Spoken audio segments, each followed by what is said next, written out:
Hello learners, BME 025 Condition Monitoring and Maintenance Management, video number 10 part 2 Process FMEA, presented by Dr. N. Venkateshwarlu, Associate Professor, Mechanical Engineering, School of Engineering and Technology, IGNOU, New Delhi. Introduction. As discussed earlier, the process FMEA is used primarily to identify areas of criticality, to control and to emphasize the design of inherently more reliable process. The preparation of a process FMEA should always be starting point in the application of statistical process control. Objectives. Learners, after listening this video lecture, you should be able to understand what is process FMEA, describe the objectives of process FMEA, explain qualitative and quantitative approaches of FMEA. Process FMEA. The FM failure mode effect analysis helps in understanding of the process and in the pinpointing of critical areas to control. Process FMEA is an analytical technique, identifies potential product related process failure modes. Customer normally is end user but can be next process tool. So what is a process FMEA? So it is an analytical technique. It identifies potential product related process failure modes. Customer normally is end user but can be next process tool. So in the manufacturing process, different processes are there, but at each process, at each machining process, one will be the customer to another. So different, if a processed one goes to product, will goes to another person, another process. So they both are becoming a customer or supplier to each other. So that is where it is the analysis, so that if it is we are sending a perfect what you can say that perfect product, then you can produce accordingly. So that is the process FMEA. Assess the potential effects of the failure on the customer. Identifies the process causes and process variables on which to focus controls for. The FMEA helps in where the controls to be focused, like occurrence reduction. Any failure is going to occur, so that needs to be reduced. So that needs to be identified before it going to failure. And detection of failure conditions. So how to detect? Detection is also one has to focus on first occurrence, then occurrence reduction, then detection of failure condition. Then develops ranked list of potential failure modes leading to prioritization of corrective actions. Suppose we have identified various modes, we have detected some occurrence of failures or more failure modes. Once we identified, then it will also help in prioritization of corrective action. So which part should be prioritized to take the corrective action on that, or to repair a machine. There are different machines. Through this FMEA process, we have identified various machines parts failure modes. So that then depending upon the priority, depending upon the importance of a machine, importance of a part, if a part is available, then we can repair it and can be given to the process. Like that, one has to prioritize the machinery, prioritize according to the importance. Then documents the results. So documentation is very much, so any results comes, then it has to be documented. catalyzes to stimulate interchange of ideas between functions affected and promote team approach. So team approach is very much important. The process FMEA makes it promotes the team approach to solve problem or identify the failure modes in any mission or failure modes in any process. If it is maybe design process, it may be manufacturing process. Through this team approach, it is a living documented and should be intimated before or at the feasibility stage prior to tooling for production. Take into account all manufacturing operations and before introducing a new or a modified process. So the process FMEA, through a process FMEA, we can identify the failure of the process, failure mode of a process, particular tool. So before going to the process or before producing, going for producing a tool, or so these are things can be identified so that further we cannot move. So this machine is going to failure at this point, so before failure, by detecting, we can identify the failure mode so that we can stop the production and we can repair that part or replace that part and we can make it perfect and given it to production. So this is the process FMEA's advantage. Then quality objectives of process FMEA. The process improvements. So it's a quality objective. The process improvement is very much important. So there also we can implement this FMEA process. The FMEA drives process improvements as the primary objective with an emphasis on error or mistake proofing solutions. So through process FMEA, we can improve the processes by identifying errors or mistake proofing solution by providing mistake proof solutions. Then high risk failure modes. So some are critical, some are not critical, some are risk also. So which can be identified.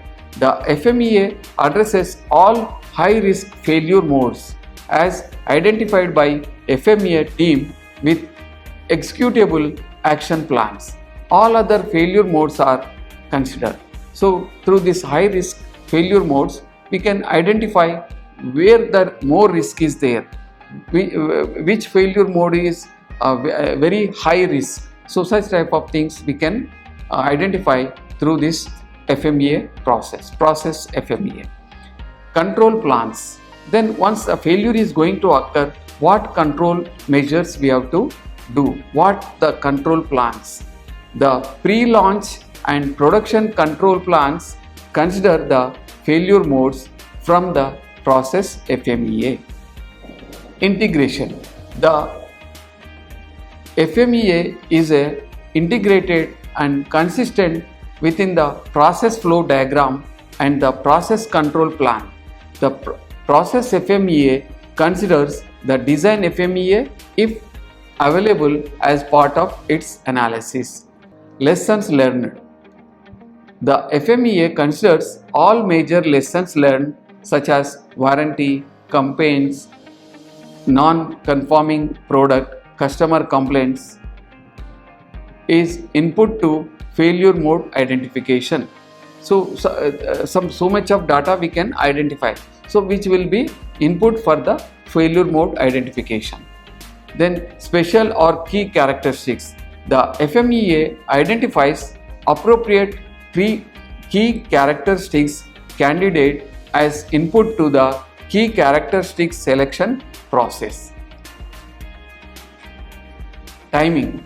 The FMEA is completed during the window of opportunity where it could most efficiently impact the design of product or process. So time is very much important. Then team.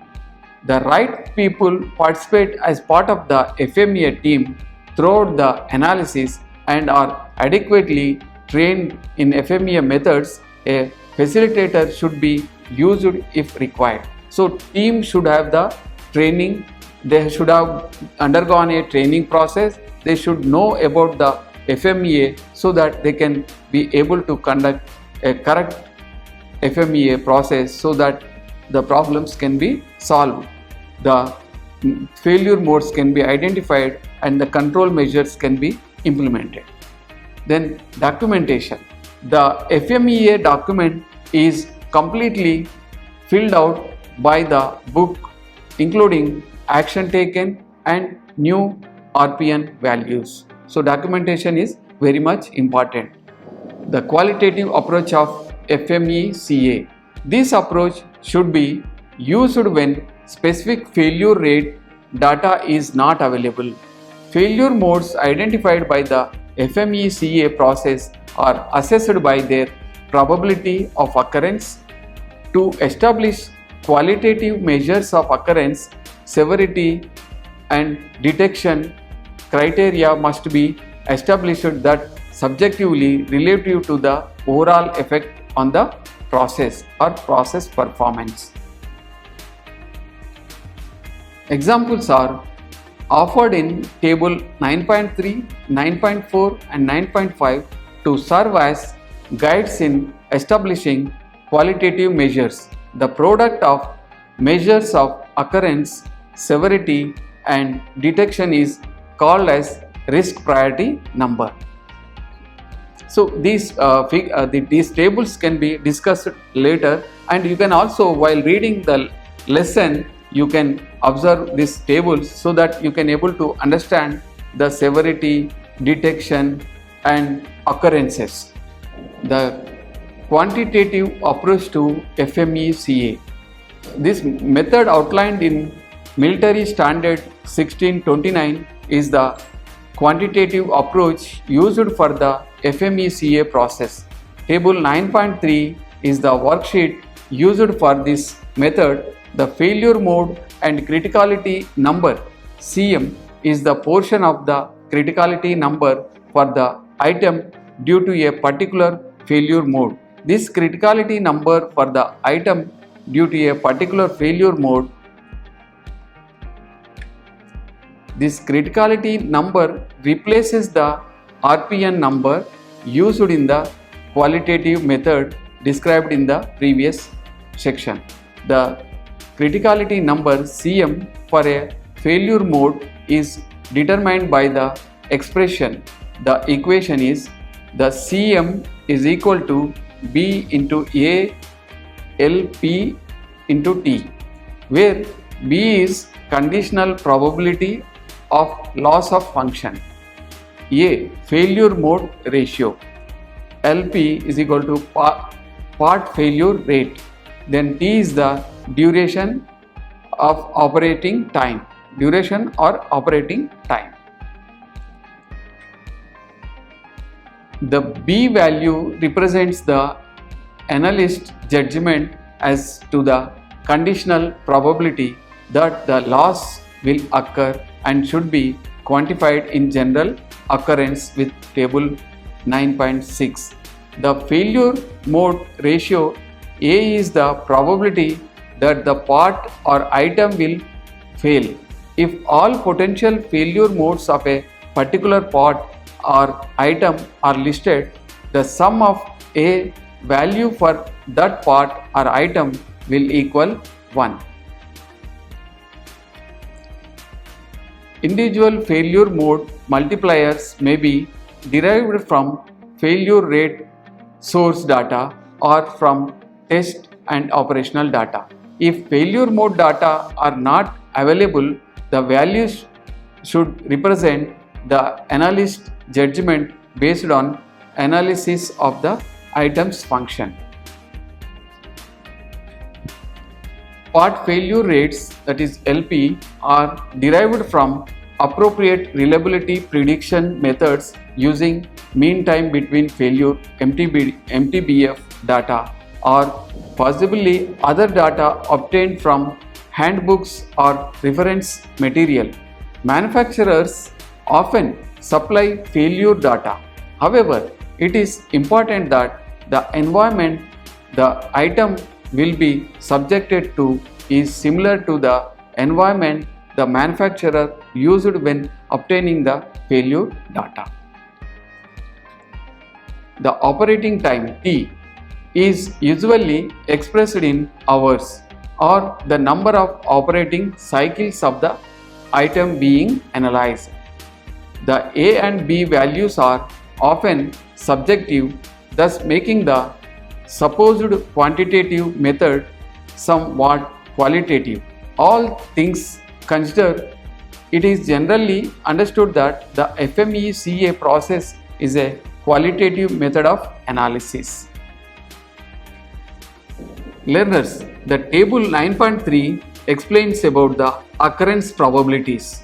So here ranks occurrence criteria and occurrence rate you can see in this table. So first, if it is rank 1, this means unlikely occurrence, so unreasonable to expect this failure mode. So this is the description. If it's rank 1 and it is unlikely occurrence, so there is no how many parts, so it is not occurring any failure mode, that's why we have not given.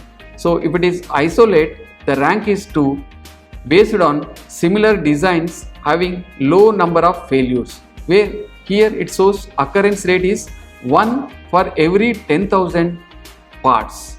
So that is the rank we can give. So rank, if it is rank 3, it is sporadic based on similar designs that have experienced occasional failures. So we are designing similar items, so then here the failure occurrence rate is for every 1000 items 1 failure may occur. Then fourth rank, the conceivable, based on similar designs that have caused problems. So here we will show that one failure will occur, failure rate will be 1 per every 100. And fifth rank is recurrence, certain that failures will ensure every time the failures will takes place. So that ranks 5. So for the occurrence rate is for every 10 parts 1 failure will occur. So this is the occurrence probability table.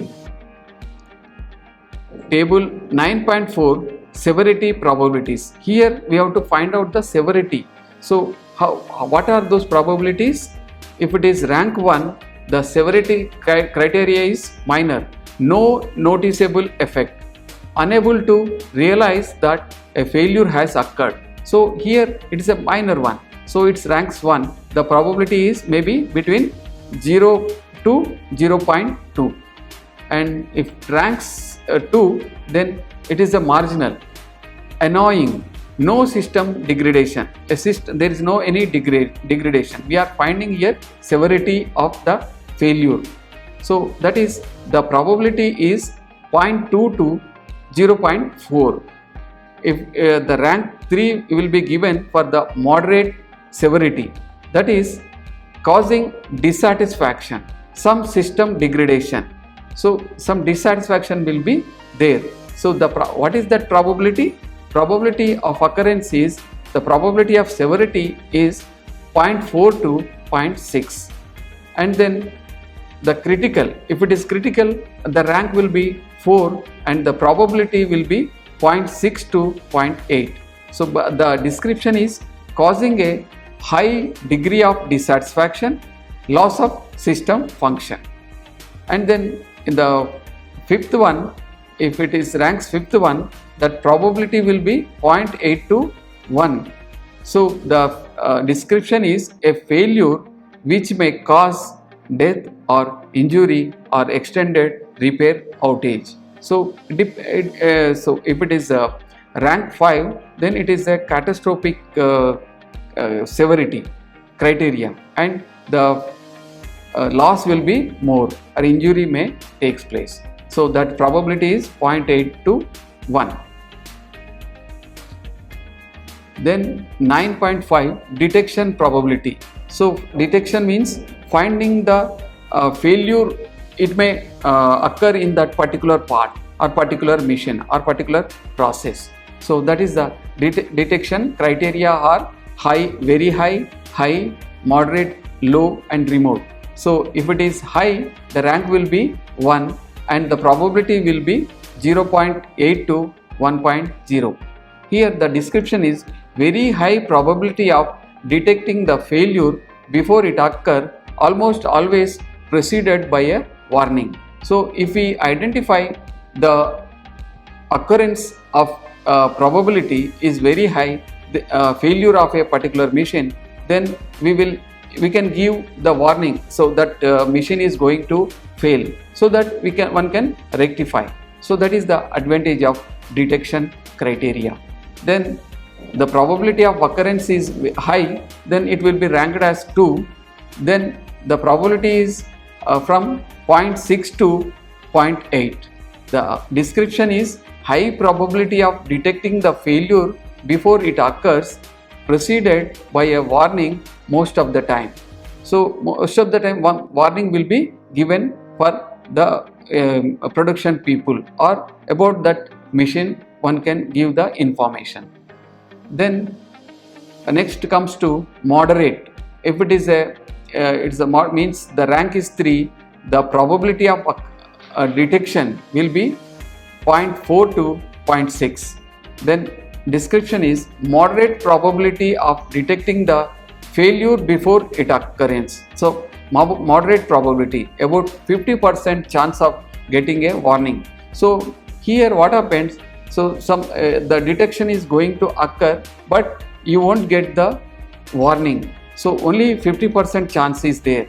So that is the probability is 0.4 to 0.6. Then low. The rank 4, it is a low probability of detecting the failure before it occurs, always comes with little or no warning. So here what happens, the mission fails, the production stops. So the probability of identifying or detecting the mission failure mode is here 0.2 to 0.4. And in the fifth one, if it is remote, so nobody gets the information about that failure mode of a particular mission, so that mission fails, so no warning will take place. So here the probability of failure is 0.0 to 0.02. So the information, the warnings will be very minimal. So detecting process will be very minimal. So these are the detection probabilities criteria. Then the table 9.6 gives B values represents the analyst judgment. So here the analyst, sometimes we have to pull up. So sometimes the analyst, those who are conducting the FMEA analysis, he can give the judgment. Then actual loss, the probability of loss function is equal to, actual loss means B is equal to 1. So then probable loss is where the probability of loss of function is 0.1 to 1.0. So then possible loss, the probability of loss function is 0 to 0.1. Then no effect, where the probability of loss will be 0, that is B is equal to 0. So these are the tables. You can, reading these tables, you can understand better about the failure mode criticality analysis. So now the conclusions. Learners, I hope you understood what is process FMEA, quality objectives of process FMEA, the qualitative approach to FMECA, the quantitative approach to FMECA. Thank you.